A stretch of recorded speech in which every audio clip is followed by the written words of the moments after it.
중화민국은 바로 타이완을 일컫는 국명입니다. 중국을 일컫는 중화인민공화국과 명칭도 비슷합니다.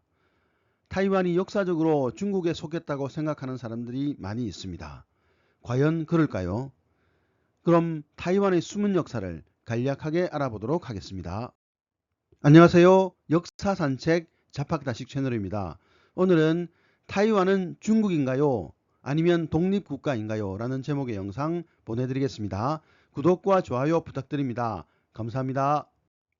타이완 인구의 대부분을 차지하는 한족은 원래 이곳에 살지 않았습니다. 타이완 원주민은 뉴질랜드 원주민 마오리족처럼 태평양 섬나라 사람들과 비슷한 계통의 사람들이었습니다.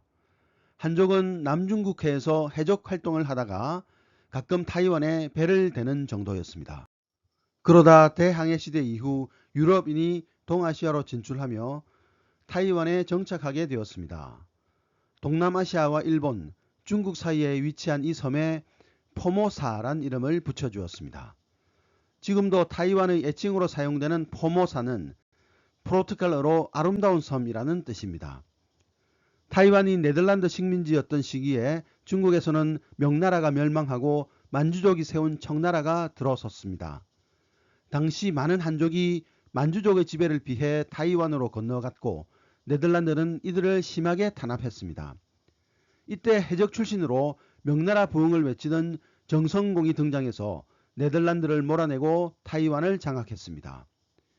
그는 행정제도를 정비하고 힘을 강화해 타이완을 안정적으로 지배하며 하나의 국가로 만들었습니다. 하지만 정성공이 죽은 후 이 섬은 강희제 때 청나라에 복속되었습니다. 그리고 150년이 지난 1895년 청일전쟁에서 패한 청나라는 그 대가로 타이완을 일본에 넘겨주었습니다. 청일전쟁 이후 맺어진 시모노세키 조약으로 타이완은 일본의 영토가 되었습니다. 그러자 타이완 사람들은 타이완 민주국 수립을 선언하고 일본군의 상륙을 무력으로 막고자 했습니다. 청나라에 버림받은 감정이 독자적인 타이완 의식을 싹트게 했던 것이지요. 하지만 일본은 타이완 사람들의 저항을 20년 동안 제압하며 1945년 패망할 때까지 식민 지배하였습니다. 태평양 전쟁에서 패한 일본이 물러가자 국공내전으로 밀려난 장제스의 국민당 군대가 타이완에 들어왔습니다. 타이완 사람들은 국민당을 환영했습니다. 그러나 국민당은 해방과 자유 대신 지배와 복종을 강요했습니다. 국민당은 점령군처럼 행동했기에 타이완인의 기대는 절망으로 바뀌었습니다. 정복자로 군림하려는 국민당에 대한 불만이 폭발해서 1947년 2월에 사건이 발생했습니다. 바로 228 사건입니다. 국민당은 담배 판매를 독점하며 민간인의 담배 판매를 금지했습니다. 그런데 타이베이에서 린장마이라는 노점상이 담배를 팔다 적발되었습니다. 벌금만 매기면 될 것을 심하게 폭행했고 이를 본 시민들은 거세게 항의했습니다. 경찰은 시민들을 향해 총을 쏘았고 한 학생이 총에 맞아 사망했습니다. 분노한 타이완인들은 대거 시위에 나섰습니다. 국민당은 군대까지 동원해 시민들을 가혹하게 탄압했습니다. 3월 21일까지 3만 명이 넘는 타이완 사람들이 희생되었습니다. 이후 국공내전에서 완전히 패한 장제스는 국민당 사람들을 모두 데리고 타이완으로 들어와 중화민국 정부를 수립하고 오랜 기간 군사 독재를 실시했습니다. 중화민국 정부를 이끈 국민당은 냉전 속에서 미국의 안전보장과 경제 원조를 밑돌 삼아 외성인 중심으로 나라를 이끌었습니다. 외성인이란 중국 대륙이 공산화되면서 대륙에서 건너온 장제스와 국민당 이하 한족 중국인을 말합니다. 한편 명나라, 청나라 때 넘어와 터를 닦고 살았던 한족들은 본성인이라고 합니다. 외성인과 본성인은 모두 한족을 부르는 말이고 본래 타이완에 살던 원주민은 고산족이라고 합니다. 2015년 기준 타이완에는 본성인이 84%, 외성인이 14%, 고산족이 2% 살고 있습니다. 같은 한족인이 외성인과 본성인이 서로 잘 어울려 살 것으로 예측할 수 있습니다. 그러나 현실은 그렇지 않습니다.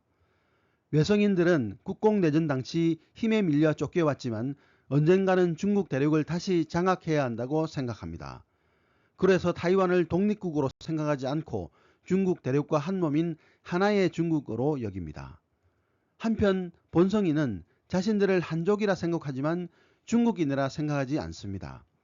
그들 입장에서는 국민당도 일본 세력처럼 외부 세력에 불과하며 침략자일 뿐입니다. 그래서 본성인들은 줄곧 문화의 본토화와 정치민주화를 요구하고 있습니다. 타이완에서 중화민국 초대 총통에 취임한 장제스는 계엄령을 선포해 군대를 동원해 독재정치로 타이완을 이끌었습니다. 1975년 장제스가 사망한 후 아들 장징호가 총통에 취임했습니다. 이를 기점으로 민주화 운동이 시작되었습니다.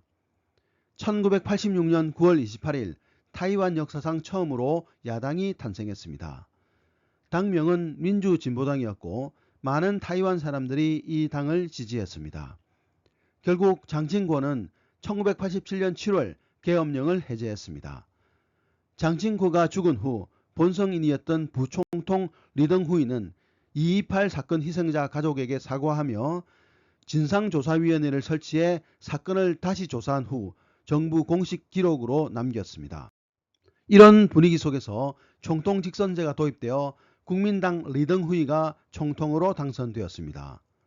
2000년 총통 선거에서는 인권 변호사 출신 민주진보당 후보 천수이벤이 당선되어 역사상 첫 정권 교체를 이루었습니다. 본성인 출신 천수이벤이 취임하자마자 타이완 독립을 전면에 내세웠습니다. 하지만 이는 중국과 정치적 마찰을 불러왔고 본성인과 외성인 간의 갈등을 초래했습니다. 때마침 중국 시장의 문이 열리면서 많은 국가가 중국에 진출해 경제적 이익을 얻는 상황에서 타이완은 이를 바라만 볼 수밖에 없었습니다. 이때 당시 타이완 경제는 위기에 빠졌습니다. 2008년 총통 선거에서는 중국과 관계 개선을 통한 경제 성장을 내세운 국민당의 마잉주가 총통으로 당선되었습니다. 그는 중국과의 관계 개선을 통해 경제 성장을 이루었습니다. 2015년 중국과의 회담에서는 하나의 중국, 타이완 독립 반대를 확인하기도 했습니다. 하지만 중국에 대한 의존이 지나치게 높아지면서 다시 경제가 불안정해졌고 많은 중국 관광객을 유치해 관광 수입을 올렸지만 타이완인들은 중국인과 우리는 다르다라는 것을 확인하는 계기가 되었습니다.